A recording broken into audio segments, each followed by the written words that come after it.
Messieurs, bonjour et merci de rester fidèles au programme de la radio Futur Média lundi 10 février 2020. Premier numéro de RFM matin de la semaine. Et nous démarrons par les informations, le Flash Info avec Mohamed Talimba. Bonjour Alimou.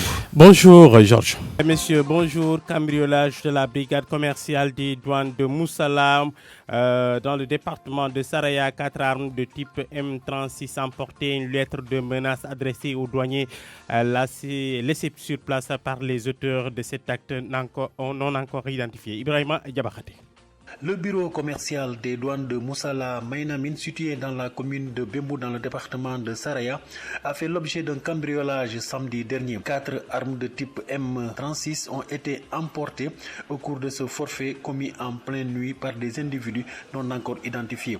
Selon des indiscrétions recueillies sur place, les auteurs de ce forfait auraient même laissé sur place une lettre de menace adressée à l'endroit des douaniers. Alertés, les éléments de la brigade de gendarmerie territoriale de Saraya se sont déployés sur les lieux pour procéder au premier constat d'usage. Une grande enquête a été ouverte par les services de sécurité autour de ce vol d'armes qui a fini d'installer la peur chez les nombreuses populations établies le long de cette frontière sénégalo-malienne. Ibrahima Diabakhate, Moussala, RFM.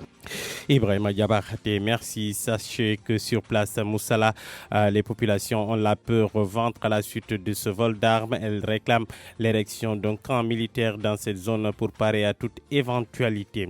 Le combat de frappe France dégage est insensé. Une déclaration de l'ambassadeur de France à Dakar, au Sénégal plutôt. Le mouvement se dit scandalisé parle de violation du droit international. Frappe estime que Philippe Lalliot doit clarifier l'implication de son pays dans le maintien de leur camarade Guy Marius Sagna en prison. Ligue 9e journée, l'US Gorée qui bat l'AS Pikine 2-0. Les insulaires quittent la zone rouge pour se retrouver à la 10e place du classement. Et puis aujourd'hui, deuxième et dernier jour du 33e sommet de l'Union africaine qui se tient à Addis Abeba en Éthiopie. Lors de la cérémonie d'ouverture hier, le président sud-africain Cyril Ramaphosa a été élu nouveau président en exercice de l'organisation. La résolution des conflits sur le continent a été au centre des discussions. Merci Mohamed Talimba pour ces informations. Ci weeru février atub 2020 ñu leen di nuyu di leen di dalal jàmm ci RFM matin ni ñu koy dooree saa su ne xibaar yi la ak Mamadou Mohamed Ndiaye salaamaaleykum Ndiaye. aleykum salaam Alaaji Georges Déthié Diop maa ngi leen nuyu bu baax. naka weekend bi ba jàmm. sant rek de alhamdulilah. yàlla na yokkoo ci ay bés bi. amiin waay Diop te ñu bokk ko. aywa ci xibaar yi.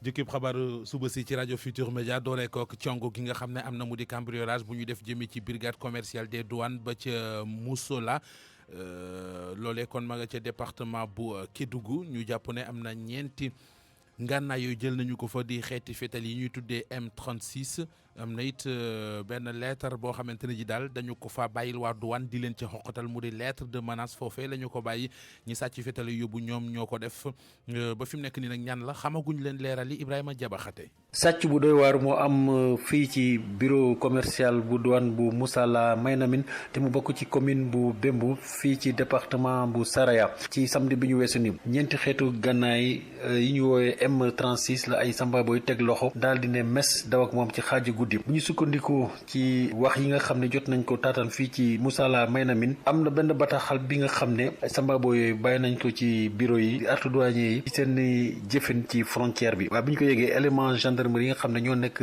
fii ci département de Saraya jot nañ fa dem pour def enquête yu njëkk yi waaye fu mu nekk nii service sécurité yi nga xam ne ñoo nekk fii ci diwaan bi ubbi nañu benn enquête bu ngand ci sàcc ngànnaay yi nga xam ne mu ngi bëgg a indi tiitange bu baax a baax ci askan bi yeewoo fii ci Moussala te mu taxaloo ak frontière département Kéniéba ci réewu Mali. Ibrahima Diabakhate, Moussala, RFM.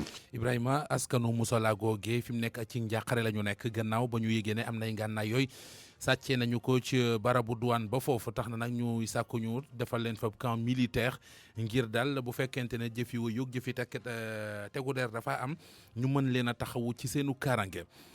frappe France dégage xeex bi ñuy xeex amul solo te it gisuñu njariñ la loolee déclaration la bu bàyyeeko ci ambassadeuru France fii ci Sénégal kàddoom yooyu mu yëkkati nag ñi nga xamante ne ñoo di waa frappe France dégage nee nañu mbetteel la ñu ceeme ci seen gis-gis Philippe Lalliot lu aju ci lëtëye seen naataango ba ca kaso ba di Guy Marius Sagna ana lu ci réewum def loolee la war a lijjanti ñu fàtte ne sàkku na ci ñi nga xamante ne ji ñoo di état bi ñu daal di jël kon seeni matuwaay. tey jii mooy bëccëg bu mujj jëm ci fanweer ak ñetteelu ndajem Union africaine gi nga xamante ne ji ñu ngi koy amal ca Addis Abeba ca Éthiopie la ci ndajem démb ba ñu koy ubbi na fàttali leen ne njiitu réewu Afrique du Sud di Cyril Ramaphosa moom la ñu tànn def ko mu jiite Union africaine ca waxtaan wa it lu aju ci nees di def ba saafara fit nag jalt ji ci déndub Afrique bi mu di conflit yi doon nañ ko fa waxtaanee.